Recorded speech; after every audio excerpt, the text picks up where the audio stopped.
All right, Bear Nation, we're going to continue to talk about other ways to use MyFitnessPal to your advantage.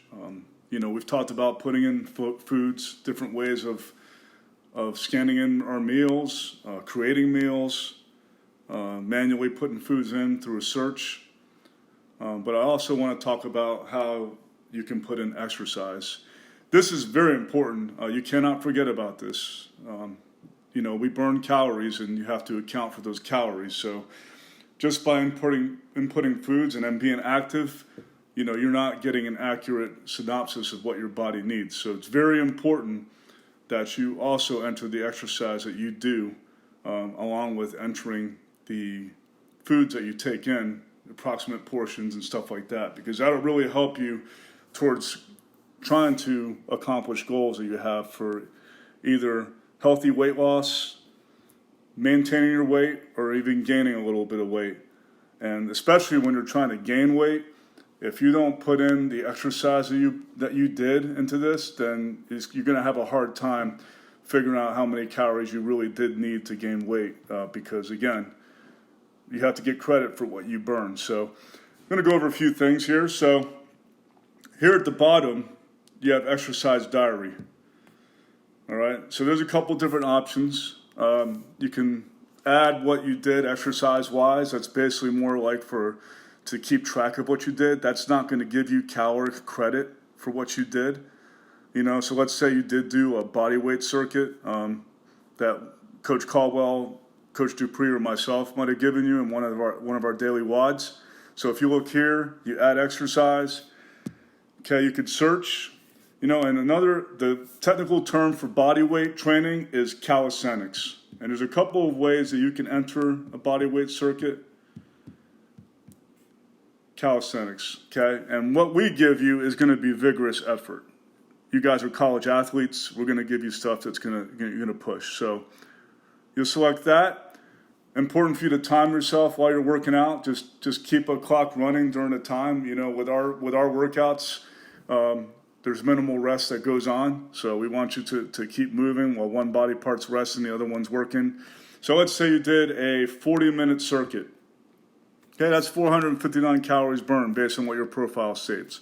Okay, so if we check that for Joe Bear, okay, that added 459 calories to what he owes, okay, to what he needs to make up for the rest of the day. This is very important. All right, so do not forget about this. All right, also, you can add water, okay, and that's important. All right, and it's also important for you to understand that a glass of water is probably worth 2 cups of water. Usually those glasses are about pint size, about 16 ounces. That's worth 2. So let's say you had a full glass of water, you would hit plus 8 ounces twice. Okay? So it's very important for you to keep that. You can also measure it by cups. Okay? If you want to do it that way, and that might be the best way. So if you have a full glass of water, a traditional, like a standard size glass, that's going to be 2 cups. You add that. Okay, so that's another feature that I wanted to go over today. You can also, let's say you're at the end of the week and Joe Bear wanted to weigh himself. I don't recommend weighing yourself every single day. I think that's not going to be very helpful for you to monitor it that way. I'm weighing yourself at the end of a hard-worked week. First thing in the morning, go use a restroom and weigh yourself that way. And when you weigh it, you can enter it this way. So let's say that Joe Bear had a pretty good week and he gained 2 pounds. Oh, sorry. He's up to 192 pounds. So he's gained 2 pounds. And he's showing progress. You could put a progress photo in if you want. And now look, okay, so this is looking at what your goals are. Okay, you're working towards your goal. So very important information there. Other ways you can track exercise. And this is a great thing about technology. I use this myself.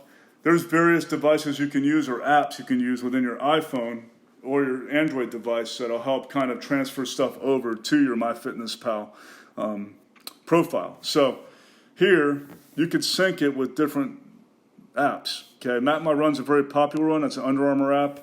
Garmin Connect. So if you're a runner, you're familiar with these. You probably use a Garmin watch.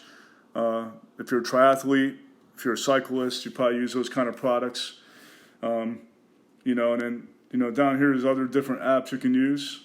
Okay, the health app, that's the one, if you have an Apple Watch, okay, the health app is what goes along with the Apple Watch, all right?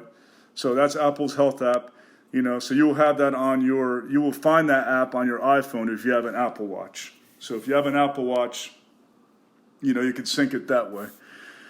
Why this makes it convenient for you is that if you do work out using your watch, you know, you've put in the workout there and you're doing it through that, then if you sync it with your MyFitnessPal, then it'll automatically put that calorie expenditure into the MyFitnessPal profile for that day and give you credit for it. And that'll, of course, help you with what you're trying to accomplish. So if you do all these things using the MyFitnessPal app on a consistent basis, it will definitely help you in your goals. And I will have one more post or one more video about MyFitnessPal, and that'll be basically putting everything all together and how to use it in the long term and stuff like that. So I appreciate your attention, and go Bears.